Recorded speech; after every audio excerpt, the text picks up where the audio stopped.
Ya, estamos de regreso, por supuesto, conectados con ustedes y conectados con lo que significa hoy día también la realidad que se vive en Chile. Sabemos que una de las principales preocupaciones tiene que ver con la inseguridad. Vemos todos los días situaciones, obviamente, que nos van diciendo hoy algo hay que hacer, cómo enfrentamos la gran cantidad de armas que están llegando, la delincuencia en general. Por eso lo queremos hablar con Marcela del Sol Halet. Ella es perfiladora criminal, está conectada también a través de Zoom con nosotros para hacernos un análisis y un balance también de lo que ha sido lamentablemente estas fiestas patrias, donde no solamente tuvimos fallecidos por accidentes de tránsito, también por asesinatos. ¿Cómo estás? Bienvenida nuevamente, Martina, a nuestra casa.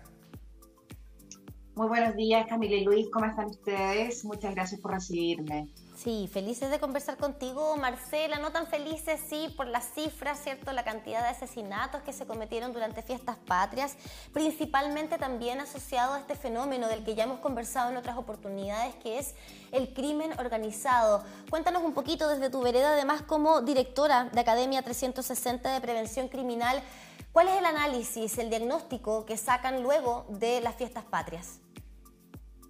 Bueno, sin contar con los antecedentes estrechos, digamos, carpetas investigativas, etcétera, en la perfilación general que podría darles es que estamos enfrentando realmente una crisis que ha venido desde hace un tiempo esta parte acumulándose en cuanto a estragos sociales, políticos, etcétera, a raíz de estas nuevas tipologías criminales insertas en el país.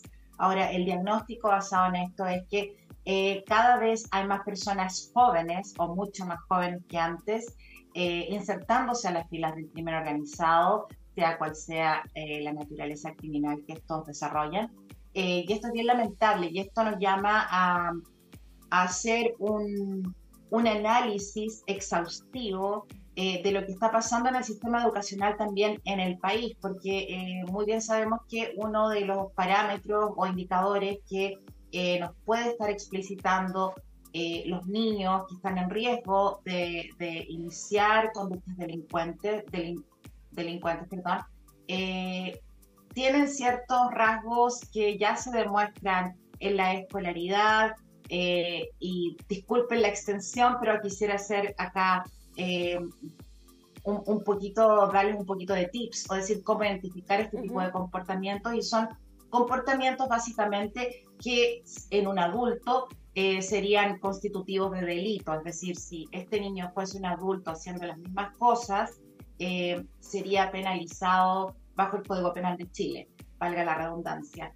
Son niños que tienen truncada la educación, por eso es muy importante estimularlos a que continúen su desarrollo escolar, educativo en las familias. También si hay familias que tienen quiebres dentro de sus formaciones psicosociales, emocionales, etcétera, prestarles un apoyo más amplio. Son cosas que realmente tenemos que intervenir desde muy temprano. En eso se basa la prevención. Y esto, disculpen lo extensivo, pero es porque ya en el primer trimestre en Chile hemos sobrepasado el segundo, tercer y cuarto trimestre en cuanto a números de delitos. Ya llevamos el 26% solo en los primeros 3 meses de este año, con respecto de la totalidad del año pasado. Sí, es tremendo, Solange. Lamentablemente vemos cada vez a menores de edad involucrados en delitos, en portonazos. Hace muy poquito también un joven de 14 años, si no me equivoco, asesinó a un mayor de 40 años con un arma blanca, y así vamos viendo, si bien se potenció, se fortaleció las consecuencias para adultos que involucren a niños en sus delitos.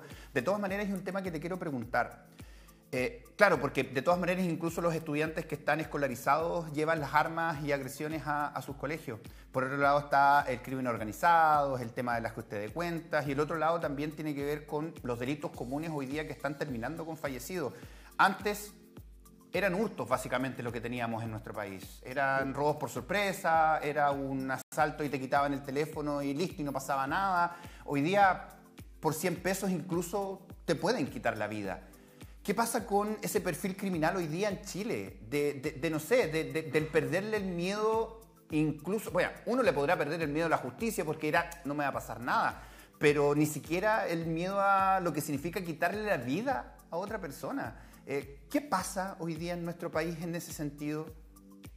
Bueno, y esto va estrechamente relacionado, Luis, perdón, con lo que mencionaba anteriormente, que la gente está cada vez más joven insertándose a grupos peligrosos. Cuando hablamos de crimen organizado, seamos conscientes de que el crimen organizado no solo se desarrolla a través del narcotráfico, sino que también a través del tráfico de personas, el cobro de protección a negocios y muchas otras conductas desviadas. Ahora, ¿qué sucede? Porque no tuvimos la prevención suficiente y la capacidad de prever la incursión del crimen organizado y su despliegue en Chile. Ahora estamos viendo los estragos que esto significa. Y directamente relacionado con lo que tú mencionas, con la manera de ejecutar violencia hoy en día, responde a esto, porque hay una preocupación ciudadana. Recordemos que somos uno de los países en el mundo, según la encuesta Gallup de Estados Unidos recientemente publicada, somos uno de los países con más sentimiento de inseguridad al caminar solos en la noche, especialmente las mujeres. En realidad esta es una encuesta que se ha hecho anteriormente, hace algunos años atrás. Bueno, esto ya, imagínate tú como una persona normal, tienes una respuesta normal frente al miedo, utilizas el sentido común, especialmente si piensas que el Estado no te está protegiendo apropiadamente. Entonces, ¿tú qué haces? En vez de comprarte un Lexus, vas y te compras, no sé, un Toyota, por decirlo así. Utilizas tu sentido común. Si sabes que hay una ruta de micro que es más peligrosa que la otra, obviamente no vas con tus hijos al colegio en una micro, vas en una alternativa. Para personas que tienen instaurada esta cultura de violencia, es lo mismo. Entonces, la persona que antes hurtaba, hoy utiliza violencia porque sabe que está enfrentado a elementos criminales exteriores que vinieron de otras partes, que ya instauraron esas culturas y tipologías criminales en el país que son demasiado más violentas que las nativas a Chile. Entonces, esta persona con este tipo de inclinaciones violentas y de capacidades de agresividad va a responder de una manera mucho más escalada frente a una amenaza.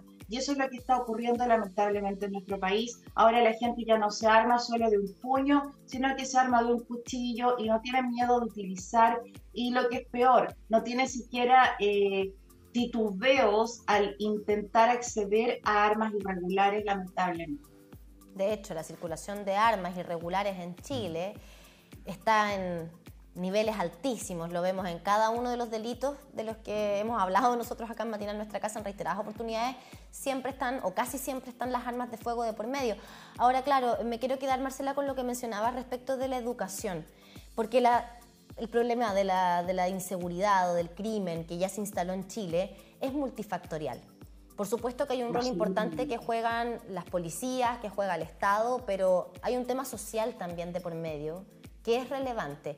No por nada, la última encuesta CADEM dio a la luz, ¿verdad?, esta información respecto de que dentro de las principales preocupaciones de las personas respecto de la educación está la delincuencia y el narcotráfico. Se le preguntó a las personas, ¿cuál usted cree que es el principal problema que tiene la educación chilena? Y uno podría decir, en los 3 primeros lugares van a estar, no sé, quizás la calidad docente, cosas que tengan relación directa con este tema, ¿no? Pero no, estuvo, primer lugar, los planes de estudios que se instalan en los colegios, segundo lugar, la delincuencia y tercer lugar, el narcotráfico. ¿Cómo lo hacemos para rescatar a todos estos niños del crimen organizado? ¿Qué podemos hacer como sociedad para que estos niños no sean reclutados por estas organizaciones criminales desde temprana edad, para que después tengamos jóvenes de 23 años, como el que fue detenido ayer en Lota, implicado en un triple homicidio, con apenas 23 años y además ya tenía antecedentes por otros homicidios anteriores? O sea, con 23 años, ¿qué le queda a ese joven de aquí en adelante? Hay un alto porcentaje de quienes integran las filas del crimen organizado, un alto porcentaje, el segundo más alto, que son entre 14 y 17 años. Para las mujeres, para las niñas, digamos, son entre 16 y 17. Estos son los segundos porcentajes más altos, estoy hablando de alrededor del 47%. Y esto es a nivel global. ¿Qué podemos hacer? Crear sociedades mucho más justas y ecuánimes en cuanto a recursos, pero esto es algo que no va a suceder hoy o en 5 años, lamentablemente. Entonces, ¿qué podemos hacer? Empezar a reforzar la escuela como algo más amable, como algo que no tenga, digamos, una estructura o un programa que no sea flexible con las capacidades del alumno. Porque si tú odias las matemáticas o si tú no tienes capacidad matemática y te insertan en un colegio que el 80% de tus materias van a ser que tengan que ver con figuras, con números, etcétera, tú vas a desertar de ese colegio y vas a saber o vas a pensar que tu única otra alternativa es generar un ingreso para tu familia, porque esa niña o ese niño no se enfrentan a una realidad de tener un año sabático o de ir a un colegio, o de optar por un colegio más amable y académicamente más conveniente para sus capacidades. Esa niña o ese niño sabe que tiene que sobrevivir, y para sobrevivir lleva escolaridad, pero la trunca si no se siente capaz de llevarla a cabo. Entonces va a generar ingresos.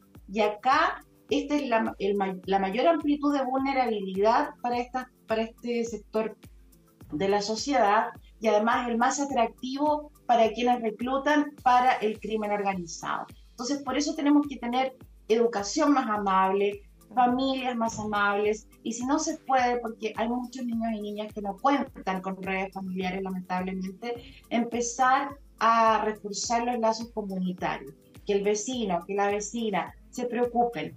Recordemos que una persona sin un propósito de vida, especialmente un niño, es como un volantín sin hilo, ahora que estamos saliendo del 18. Está vulnerable a ser víctima de cualquier cosa. Es ahí, en la infancia, donde tenemos que poner hincapié y ya no seguir dictando políticas desde el idealismo o el triunfo político, sino con el bienestar de cada ciudadana y cada ciudadano del país en mente y como prioridad.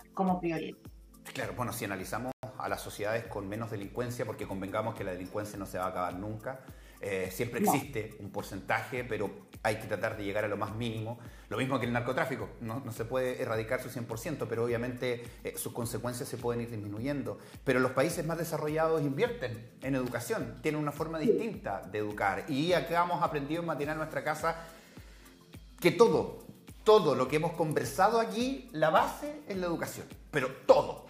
De verdad que podemos decir que el 100% de la base es la educación. Y ahí te pregunto también con respecto a la educación, que no solamente es la formal, sino que también la social. Vivimos en una sociedad aspiracional donde te quiero preguntar el objetivo. Porque tal vez hace 20, 30 años atrás, o un poco más, el objetivo era llevar el pan a la casa. Pero hoy día no es eso. Hoy día la cultura es de tener la zapatilla, de tener la joya, de tener el lujo, la marca. Lo vemos en los jóvenes. Y perdón que lo diga con un ejemplo concreto. Se habla incluso de los jóvenes hoy día que quieren ser futbolistas, los cadetes, por ejemplo, que se preocupan más del look que de ir a entrenar. Un exfutbolista que le pidieron ayuda económica para comprarle zapatos de fútbol a un grupo de cadetes. Y él fue a dar una vuelta y vio que todos andaban con el último celular, que andaban con las zapatillas de lujo, y dijo, oye, yo en mi época prefería comprarme unos zapatos de fútbol que comprarme el último celular. Entonces no les compró, no les regaló. ¿Qué pasa con eso hoy día en Chile? Bueno, desde la criminología nosotros entendemos que uno de los grandes propulsores del crimen es el capitalismo, lamentablemente. Y no estoy acá haciendo un discurso hippie o anticapitalista, nada, todos vivimos en una sociedad capitalista, ¿no? Pero el énfasis en la competencia es lo que lleva a estos niños a sentir un resquemor bastante profundo con respecto de los triunfos materiales de otros, porque ve tan lejana su posibilidad que la única posibilidad que él ve es delinquir en contra de esa clase o de ese tipo de personas que sí tiene acceso fácil, porque piensa además, justificándose equivocamente, que esa persona va a poder reemplazar los bienes robados, ¿no? Y por supuesto acá caemos en esta cadena de respuesta cada vez más violenta o de agresión cada vez más violenta que discutíamos un poquito antes en el programa. Entonces, acá se genera este círculo de violencia. Si tenemos un código penal que de cierta manera es laxo con cierto tipo de delito, vamos a seguir también enfrentando este tipo de problemática social, porque si el castigo no se condice con la magnitud del daño, las personas van a seguir delinquiendo. Si tú tienes violadores por 3 años y un día en la cárcel, por ejemplo, esto realmente no refleja el daño ejecutado por sobre la víctima, porque creo que todavía no hay conciencia total acerca de el daño que resulta de una violación o de un abuso sexual, y te lo digo como sobreviviente. Entonces, volviendo acá, sí, estamos cada día convirtiéndonos en una sociedad que compite, y la competencia nos lleva a ser más individualistas. Incluso dentro de las parejas uno ve que ahora no hay como una combinación de poderes, sino es que quién es más poderoso que el otro. El hombre aún, venimos de una familia absoluta, de una sociedad absolutamente patriarcal, al hombre no le gusta tener una compañera que sea tan o más capaz que él, porque lo ve como competencia, emasculación incluso muchas veces. Entonces tenemos que educar como sociedad, integrar este sentido comunitario que realmente es innato en nuestra cultura, pero que la competencia viene de otros países que son mucho más desarrollados económicamente que el nuestro, pero nosotros lo emulamos porque pensamos que ese es el ideal, porque en esos países hay mucho más bien, muchos más bienes, etcétera, pero no examinamos qué hay detrás de ese exitismo aparente en esa sociedad. Y te puedo decir por experiencia personal, perdón Camila, que hay un desarrollo emocional bastante truncado en esas sociedades, por ejemplo, que nosotros realmente les llevamos 10 años de ventaja o más. Así es que abracemos nuestra cultura, abracemos nuestras capacidades sociales y volvamos a la comunidad. Disculpa, Carmen. Sí, no te preocupes, Marcela, pero me interesa mucho con respecto a tu trabajo como perfiladora criminal, conocer cómo está actuando el crimen organizado en Chile. Si lo podemos comparar con alguna experiencia latinoamericana, por ejemplo, y esto vinculándolo directamente con los niveles de corrupción. Chile siempre ha destacado como uno de los países con niveles más bajos de corrupción respecto de nuestros vecinos, ¿no?